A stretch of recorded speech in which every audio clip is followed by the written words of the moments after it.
Wealth builders. This is Ravi Gabis, and welcome back to the Gabis Show, where we unlock the secrets of creating real wealth in the United States every single day. Last time we talked about mental blocks, mental barriers that don't let you to achieve results in your life.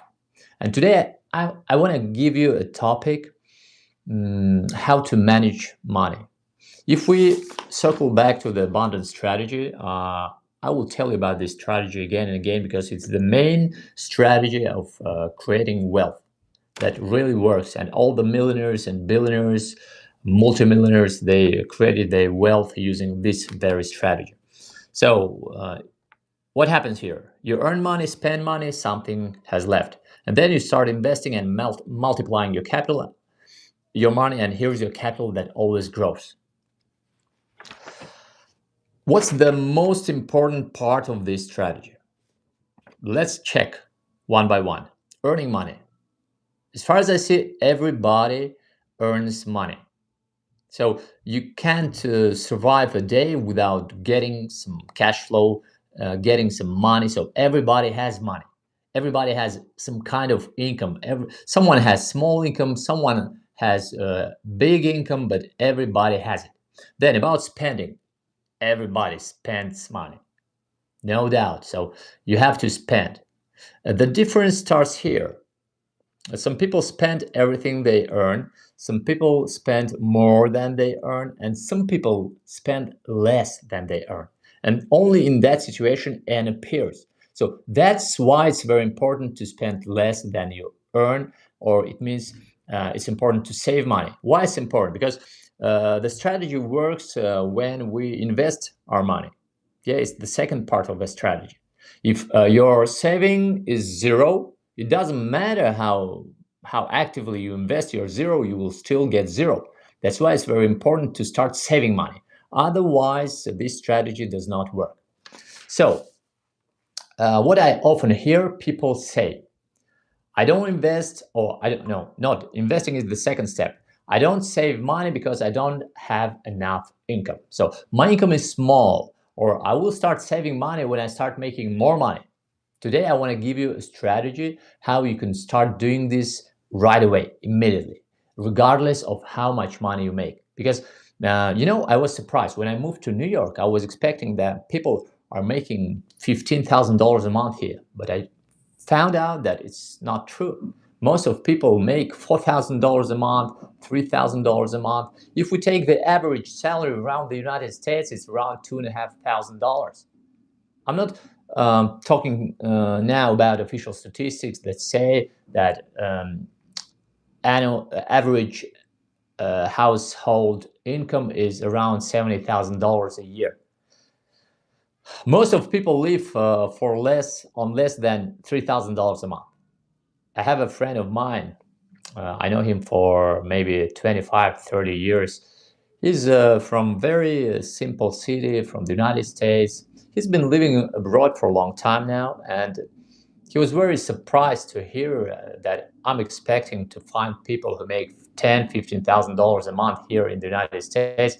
Because when I told him that, he told me that's out of my league. Why? Because the place he was born, where his familiar guys live, people usually make $2,500 a month, and this is how they used to think about money. That's why it's real truth, and it's a very little amount of money, but you can start saving money even though, regardless of the amount. So let's go. How to make this abundance strategy work? Let's imagine the budget. I call this financial streams. You get your money. Let's imagine the situation. This is your salary day. I don't know how you get your salary once a month or once a week. It doesn't matter. What matters is how you manage that money. Let's take a month. Yeah, to make it easier. Yeah, maybe it happens once a week, once in 2 weeks. Doesn't matter. So your money come to you and you start spending your money. So what's on the top of your list? usually we pay for the rent or credit payment, mortgage payment. Then we start paying for what? We pay for school if we have children. We buy food because everybody has to eat. We buy something for lunch during our working day. We also go to, uh, I don't know, to have some fun. Then we pay for, I don't know, different kind of banking things. So we pay insurance, we pay electricity, gas, water supply. So everything that we have to pay.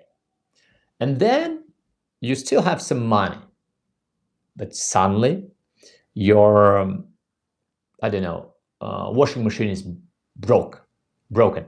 So something happened to it. You have children. It's summertime. It's hot outside. You have to clean your clothes, or your dishwasher is broken. So, and you have to fix it somehow. Your spouse is kind of shouting on you, yelling, kind of, I need my dishwasher right now, right away. What will you do? You will fix it anyway, yeah? You will have to fix it. And then what you have at the very end of the month? Zero. I guess many of you had that experience, and you think kind of something like that. Yeah, I know that I should save around 10% of my earnings. Okay, I couldn't do it this month. I will do it next month. And next month begins, you start spending your money, and again, you come to the end of the month, and what do you have? This situation repeats again and again. The same thing happens in the business. For example, you have a business, your customers pay money to you for something that you provide, that you sell, for services or goods, and you start kind of spending that money. First, you pay for what? You pay salary to employees because they have families. Their families depend on them. It's very important. You took the responsibility for employees. Yeah, you have to. Then you pay to you close your credit, for example, if you have something like a overdraft credit line. You pay to suppliers because otherwise they will not give you products anymore. You pay for advertising, otherwise your sales will stop. You pay for water to to your office, yeah, because your employees have to drink. They like drinking coffee. I don't know. And then you pay all that stuff, and some money is still left here. But then the IRS comes and he says, "Give me my money back. You owe me. I owe you." Something like that, yeah. And you pay that money. And this is the end of the month, and you have nothing left. You think, okay, I will do it next month. And what happens at the end of the next month? The same thing, it repeats again and again. And the question is, here's something I want you to think about seriously. Why? Why this happens again and again? Why you can't save your money? And the answer is on the surface. Just look at your list of spendings. What's on the top of your list? And where are you in that list? At the bottom of the list, it's pretty simple. As long as you are at the bottom of your list, you will always get zero money. It will never change. If it's only a miracle happen. But we're not waiting for miracles here. I'm giving you real working strategies how to manage your money. So, what needs to be done? Very simple. You just need to take yourself and put it on the top of the list. That's it. Absolutely simple. So if we're talking about personal finance, what happens? You got your salary once a week, once a month, and what do? You save 10%. What happens then? You're scared. Oh my gosh, how am I going to survive on 90%? I don't even have enough money every single month. Just remember yourself 10 years ago, 5 years ago. Were you able to live for the less amount of money? I guess you were. And you will survive now as well. You will have to. So you take that 10% and put it somewhere that you can spend it. And you will have to learn how to make more money or how to spend your money wiser. And then you pay to everybody for the kindergarten, for the rent, you pay to everybody. And if you learn how to manage money, and we're going to talk about that as well, how to manage your spendings correctly, then you'll be able to save 10 more percent. So you can save twice, but you have a guarantee that you will save 10% of all your incomes. So regardless of how big it is, any money that came into your pocket, 10%, you just take and put it away and never touch it again. So you should put this money away in that place that you can't get it back. I don't know, some kind of investment tool. So for example, you pay for entrance, and if you want to take your money back, you will have to pay fine. So you don't want to pay that fine. So it must be easier for you to earn new money than spend the money that you saved. And then your brain will start working. The same thing happens in business. For example, money comes to your business, and what do? You take some part of that revenue, not even profits, revenue, or you can take that part from your profits. For example, 10% of the profits, you just remove it. You just take it away immediately.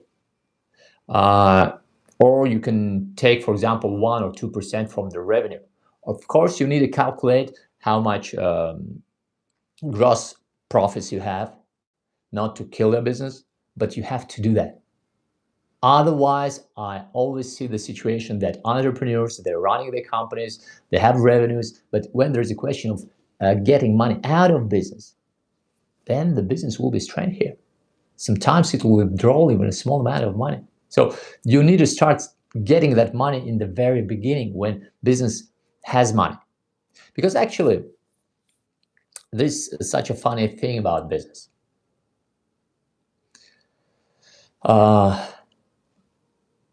I'm sure I have huge experience in business. I'm an entrepreneur with more than 17 or 18 now years of experience in running different companies. And there were different periods in business. For example, I was running a wholesaling and manufacturing company. We were producing construction materials. And during the winter time, our sales went down.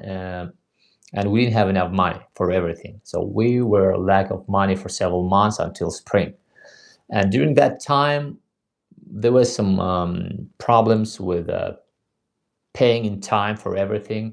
But every single year in spring, everything normalized, and we closed all that, let's call, debts that we gained during winter time. And sometimes you have to pay to your employees, to your suppliers, but the owners of the company, they forget to pay themselves. They just forget about that. They kind of believe that if I'm an owner of the company, I'm the one who's responsible for everything. Yeah, my employees, they have salaries, they have families, and that's why I have to pay them salaries. But why don't you pay yourself? Why do you forget about yourself?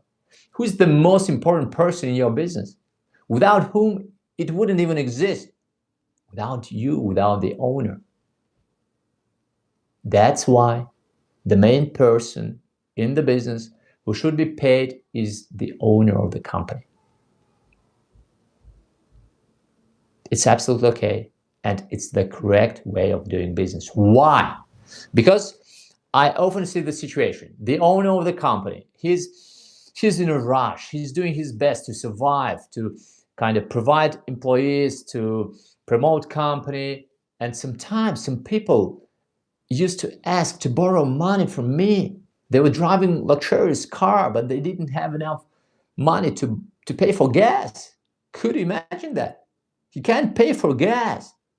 And the owner of the company is also a human being. He has family, he has children, he has mortgages, he has loans, he has everything. And if your mind is thinking about how can I pay for my gas, how can I close my debts, how can I pay for kindergarten, how can I provide my family, I don't have enough money to buy food. So what is he thinking about? Instead of propelling the company, increasing sales, increasing profits, he's thinking about how to deal with his family things. So his focus is in wrong things. And what happens in the business? Is it growing when the owner is not thinking about his business? No, it's falling down even more. But if he had, I don't know, several $1,000s in his pocket, just $5,000, I don't know, just little number that allows him to pay for his gas, rent, kindergarten, everything. So he's calm inside. He can rationally think about his business. He can develop his business. That's why it's very important to take your money in the very beginning. And if you take your money in the very beginning, so money came to a company, you took your part, then you start managing your spendings, or I don't know, maybe you have a team and you say them, if you'll be able to close all the spendings within 80%, you will get a bonus. So now you save 10%, you spent 80%, and you still have 10%. So those guys get bonuses, and you get your 10% for the second time, I mean. But in the beginning, you will get your money in a guaranteed way. That's why we start saving money in the very, very beginning. It's the only way how it works. And it doesn't matter how much money you make. So you can save money regardless of the size of your income. And I want you to start doing this. If you start doing this right now, you don't have to wait for special time, for special period in your life when you can start saving 10% of all your earnings. You can start doing it right now. Money came into your bank account, you just save 10%. You remove 10%. And this is how it works. This is the only way how it works. And then your abundance strategy will start working. Yeah, you don't have to know where to invest, how to invest at this point when you start saving money.